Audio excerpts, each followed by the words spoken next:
Hi, this is Denise from Stitch by Denise. Today I'm going to show you one of the ways that I quilt panels.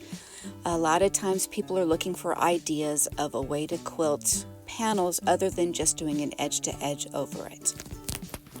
So one of the things I do is use a monofilament thread. So this one is the Monopoly's smoke thread.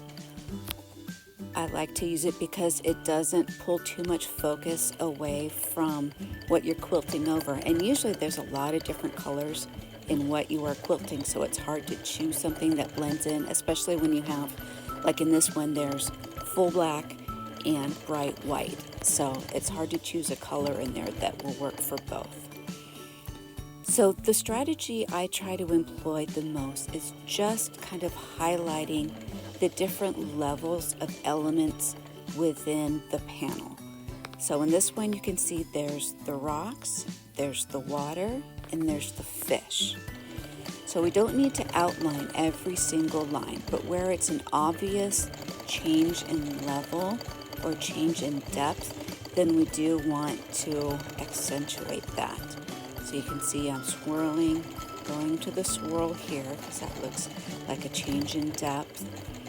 And then I come back around and follow the rock a little bit. And then come back and get that swirl just a little bit more. And then come over here to the waves. And you can see the way the waves are curling over, that's a little more change in depth. So we want to show how those waves are a little bit distinct from each other and where they're curling over. And the idea is you don't have to be, exact on the lines. It's just giving an idea of the difference.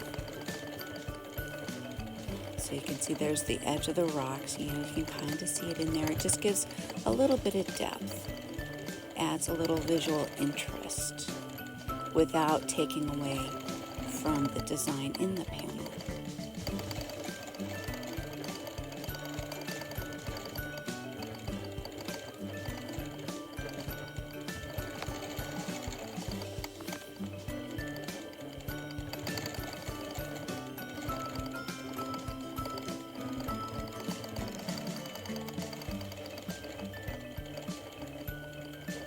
It helps to have an idea of a plan for a thread path, kind of an idea which way you want to go. You're like, okay, I'm going to go around the water here, and then as I'm doing the water, or doing these curly parts of the waves, when I come across a straight part in the waterfall, then I'll go up and down on some of those.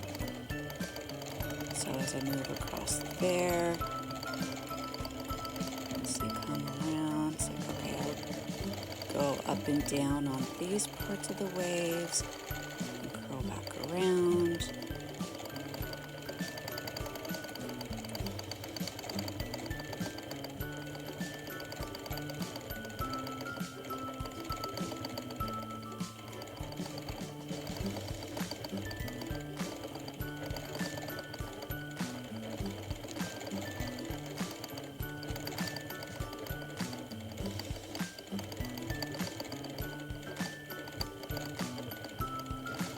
So I decided to outline like each curl in the waves, but like within the water itself.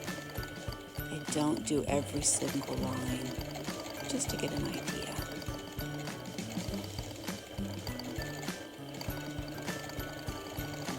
And you just help pull the eye back around the curls of the waves, and then we'll get up to the fish.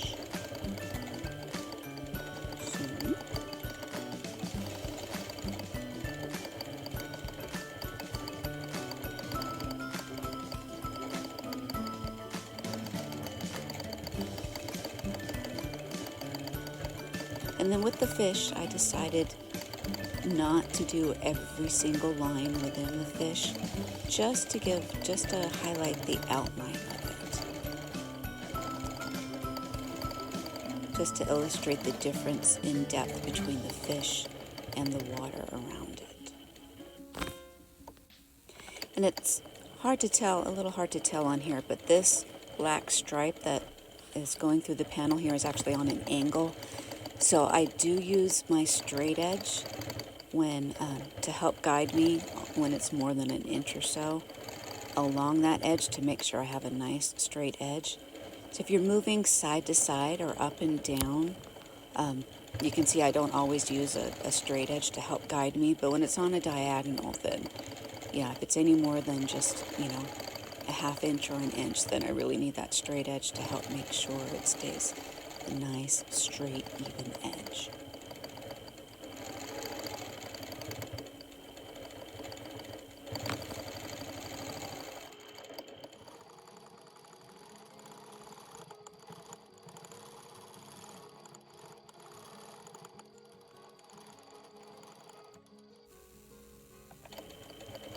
So here we are finishing up with the fish.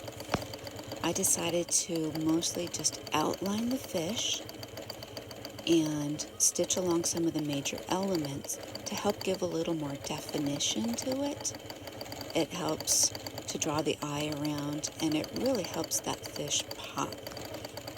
It's such a pretty panel with the fish in the water and those rocks. Before you start any quilting any quilt, you do want to consider what the quilt is going to be used for. This particular quilt, the client wants to use it as a throw quilt, and she said she wanted the quilting to be moderate, not too much quilting, so it's still nice and soft to the touch. So that's one of the reasons I decided to not go in and stitch every little detail of the fish, like all of the scales and all of those lines on the fins, and stitching in more of the water, giving that more texture, same with the rocks. Those are all things, if it's going to be a wall hanging, those are things you could think about doing a little more stitching on. You don't necessarily have to thread paint to get that definition, but you can definitely go in and do just a little bit more stitching on each of those lines.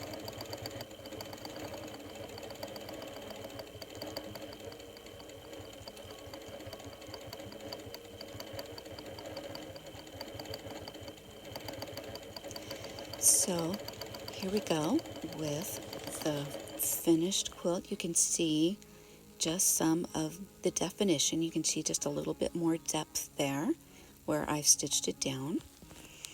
I hope this has given you some more ideas so you don't feel like you just need to do an edge to edge over every panel that you get. And I hope you are able to do something creative today. If you like my videos, please give me a like and subscribe. And you can find me on Facebook and Instagram. Have a good day.